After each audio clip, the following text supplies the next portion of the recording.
மகாநதி அடுத்த வர எபிசோடில் பார்த்தீங்கன்னா, விஜய் வந்து பாட்டியை நைட்டு வந்து பார்த்துட்டு போயிருப்பாங்க. பார்த்துட்டு போனதுக்கப்புறம் பாட்டிக்கு விஜய் நினப்பா தான் இருக்கும். அதுக்கப்புறம் பார்த்தீங்கன்னா, விஜய் வந்து அங்கேருந்து கிளம்பிருவாரு.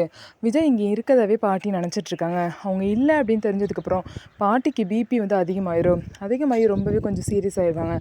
அதுக்கப்புறம் ஹாஸ்பிட்டலில் போய் டாக்டர்கிட்ட காமிச்சு அவங்க கொடுத்த டேப்லெட் போடுவாங்க. அப்படி இருந்துமே பாட்டி கொஞ்சம் கூட தூங்காமல் விஜயவே நினச்சிட்ருப்பாங்க. பாட்டி பார்த்தீங்க அப்படின்னா, இந்த மாதிரி எனக்கு விஜய் நினப்பாவே இருக்குது. என் கண்ணுக்கு சாமி வருது, எங்கள் அம்மா வராங்க, எல்லாமே வராங்க. எனக்கு ஒரு மாதிரி பயமாக இருக்குது அப்படின்னு சொல்லிட்டு பார்த்தீங்க அப்படின்னா, பாட்டி வந்து சொல்கிறாங்க.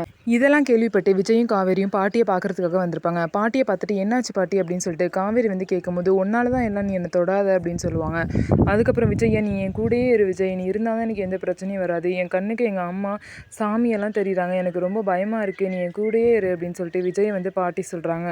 ஆனால் காவேரி வந்து தொடாத, இல்லப்பா எப்ப யாரும் தெரியல, நீ தான் தெரியல, காவேரி கூட இருப்பா, நீ இல்லைங்கிறனால எனக்கு என்ன எல்லாத்தையும் மீறி தான் காவேரி இருப்பா, என் கூட இருப்பா அப்படிங்கிறாங்க. பார்த்தீங்க அப்படின்னா பாட்டி வந்து இந்த மாதிரி நிலமையில இருக்கனால கண்டிப்பாக வந்து விஜயும் காவேரியும் திரும்ப இந்த வீட்டுக்கு தான் வர போகிறாங்க. ஸோ என்ன நடக்க போகுதுன்னு சொல்லிட்டு வெயிட் பண்ணி பார்க்கலாம். நம்ம வீடியோ உங்களுக்கு பிடிச்சிருந்தா நம்ம வீடியோவை லைக் பண்ணிக்கோங்க. மறக்காமல் நம்மளோட சேனலை சப்ஸ்கிரைப் பண்ணிவிட்டு பாருங்கள்.